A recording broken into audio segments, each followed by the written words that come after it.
Mga kabisnes naming minamahal, makikisuyo po kami. Naglalambing po kami sa inyo.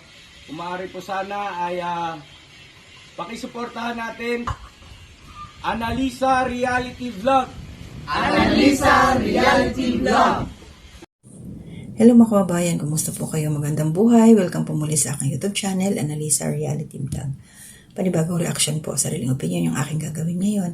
Dito po ito sa part 5 ng panliligaw po ni Bong kay Kyla, yung love story po nila. Pero bagong lahat, thank you Lord, dahil ito nga po, nagkaroon ako ng konting oras o minuto para makagawa ng aking reaksyon. At maraming salamat po sa ating pinuno ka-business. Please supportahan po natin, ka-business official, yung ka-business family channel po nila at si Papa Dins TV. Nasa baba po ng aking screen, makikita ninyo yung pangalan ng kanilang mga account sa YouTube. And yung aking pong mga kasama mga reactors dito, please support na rin po si Anime Reactors TV, Alminda Mix Vlog, Katangay PLC, Ma'am Fleurs Channel, Kalingap Turak, Taong Gala, at saka si Kamix Vlog po. So, wala ho muna akong shoutout mga kababayan, ka-business, ka-papi at kalingap. Meron po kasi akong inaantay na gawain or nag-aantay yung aking gawain. So, ito lang muna, singit ko lang to. So, dito sa part number 5 ng love story ni Bong, napanood ko to ng 2 beses. Kasi nakakatuwa lang tingnan. Ito si Kyla. Kahit ano yung gawin ni Bong na sabihin, alam natin si Bong nagmamadali na talaga siya na masagot na ni Kyla. Pero ibang klase si Kyla. Bilib ako kay Kyla. Yung isip niya talaga straight na pag-antayin niya si Bong at gusto niyang subukan o kilalanin talaga kung sino si Bong. Pero bago yun, parang naglakad lang yata si Bong, no? Excited siya na magkikita na muli sila ni Kyla at nakita natin dito na blooming si Kyla. Ang ganda ni Kyla, no? Maganda yung naging suot niya doon na hindi na siya parang suman, talagang bumagay na sa kanyang katawan. Yun ang bagay talaga pag medyo chubby na, healthy na yung katawan, huwag na mag-body fit. Diba? Ilang siningit ko lang po So yun nga yung naobserbahan ko dito kay Kyla nung nakita sila, yung kinumusta nga niya si Bong. So yun nga, dito si Kyla, napansin ko sa kanya na talagang kinukulit na siya ni Bong kung kailan ito sasagutin. Pero makikita natin na sa pag-uugali ni Kyla na hindi talaga siya basta-basta makukuha kaagad. Gusto niya subukan si Bong kung hanggang saan ang itatagal sa kanyang panliligaw. Kasi oo nga naman, doon mo masusubukan kung yung isang tao ay seryoso sa'yo. Yung tiyaga. Pag tiyaga ka, antayin mo, respeto mo kung hanggang kailan ka sasagutin. Although sinabi naman ni Kyla na mayroong pag-asa si Bong. Yun nga lang, gusto niya lang talaga malaman yung intensyon kung tutuhanan ba ito o hindi. Nagmamadali si Bong. Bong, huwag kang mainip kasi si Kyla hindi siya yung ganong klase ng babae na mga nakasanayan mo, nakilala mo na ora mismo ay titiwangwang na. Iba to si Kyla kasi dalagang Pilipina yan, kahit ganun-ganun lang yan, makikita natin yung kanyang the way siya na mag-isip. Nandoon yung talaga makaluma si Kyla, kahit ganun siya, makaluma siya. Nandoon yung respeto niya sa kanyang sarili. Tapos ino-open up nga niya doon yung paano yung hindi talaga makalimutan ni Kyla yung mga nakaraan ni Bong. Sinisigurado niya talaga na wala ng connection si Bong doon sa ex niya. Yung talagang inaano ni Kyla. Kasi syempre nga naman, baka mamaya sinagot mo na, tapos malaman-laman mo, nag-uusap pa pala. Pero alam naman na natin na wala na talaga sila kasi ginamit lang naman yung si Bong noon. Diba? Wala na. Kaya Kyla, huwag ka mag-alala. Nasa sayo yung desisyon. Tama ka, kayong dalawa ni Bong ang magdidesisyon. Yung mga tao nakapaligid sa inyo, nakasuporta lang yan, sila sa ka-business family, tapos yung nanay mo, mga kapatid mo, nakasuporta lang yan sa'yo. So dito, kay Kyla, napansin ko talaga sa kanya na ang talas ng isip niya, kasi nga gusto niyang abangan natin, kasi gusto talagang subukan ni Kyla ito si Bong. Nabanggit niya doon yung pagsisibak ng kahoy, pag-iigib ng tubig, paglalaba, at pagluluto. So, sinusubukan talaga ito ni Kayla. So, hindi natin alam kung kaya ni Bong, saan kaya magsisibak ng kahoy si Bong. Kailangan niyang gawin yon. Dahil sabi nga ni Kayla, na once na nagawa niya yun lahat, nakapasa siya, posibleng sagutin na niya. Diba? Bong, antayin mo na lang kasi ibang-iba talaga si Kayla eh. Huwag kang mainip. Antayin mo na mapanatag yung loob niya, na talagang kusang loob na niya na ikaw ay sasagutin niya. So, nagkataon lang talaga, Bong, na yung niligawan mong babae, katulad ni Kayla, na hindi mo makukuha ng pagsabi mo kaagad, oo, kayo na. Ibang-iba talaga ito si Kayla. At salamat kay Pinuno Ka Business, no? Kasi malinaw na po yung sound nila dito. Mayroon na silang mic. Malinaw na, naintindihan na natin yung sinasabi at saka yung background music. Na siya, sakto lang.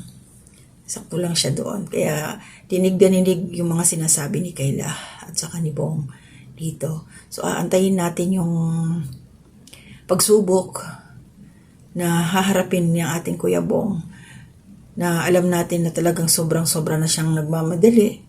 At ang gusto ni Kayla, kung sakali man dumating na yung time na sagutin niya na ito at nagpaplano nga ng kasal, doon daw sa Santa Maria, sa Bulacan, sa simbahan ang gusto ni Kayla. So, syempre, pag yung anong gusto ng babae, yun ang masusunod. Sabay, ganun eh. Kaya paghandaan mo yun, Bong, yung be ready na lang doon sa kasagutan ni Kayla sa'yo. May pag-asa ka naman talaga eh. Hindi ka uuwing luhaan, kumbaga. Respeto mo lang si Kayla.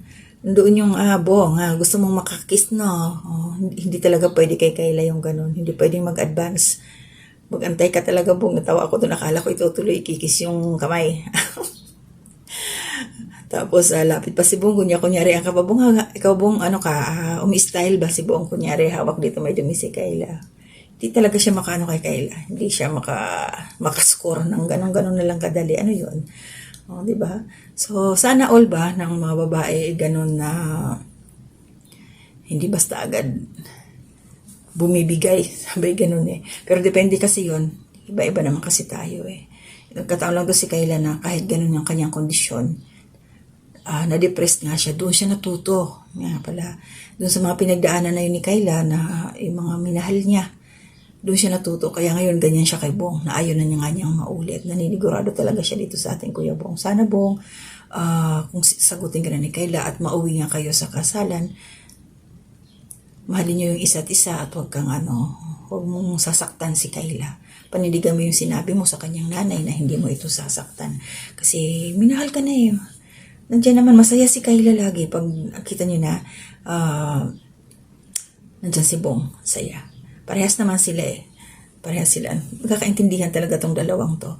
So, yun lang muna, no? Yung aking reaction ngayon na natuwala ako doon kay Kayla, kay Bong, na lalo dito kay Kayla talaga na hindi mo siya basta-basta makukuha lang. Ganun kadali. Napaka-conservative niya na babae. Ay, may nabasa pala ako doon sa comment na ano ba yung sabi niya doon? Parang ang pinupunto niya na kabebreak pa lang daw ni Bong. Tapos agad-agad meron ng babaeng ni-link. Wala na daw bang ibang iko-content yung ganun. Para sa akin, hindi naman ginusto nila Pinuno yan eh. Si Bong ang may gusto. At wala namang masama kasi binata si Bong, dalaga si Kayla, walang sabi. Kaya walang masama yun. Bakit papatatagalin yung panliligaw ni Bong kung wala namang sagabal? Diba? So yun lang, respeto na lang po natin. Parang tinitira na naman dito si Pinuno Ka Business na parang para lang magkaroon ng content. Pinasok yung, hindi naman huyan teleserye, true to life po, love story ni Bong na dinodocument lang po nila Pinuno Ka Business. Para sa atin, alam din natin, di ba? Ulitin ko po, true to life story. Sinabi na ho ito ni Pinuno Ka Business nung part 2. Okay? Si Bong mismo, ang nanligaw kay Kayla, hindi ito drama, walang script. Kung ano yung nasa puso nila, yun po yung sinasabi. Yun po. Kaya, maging masaya na lang po tayo sa dalawang to, sa kay Kayla at kay Bong.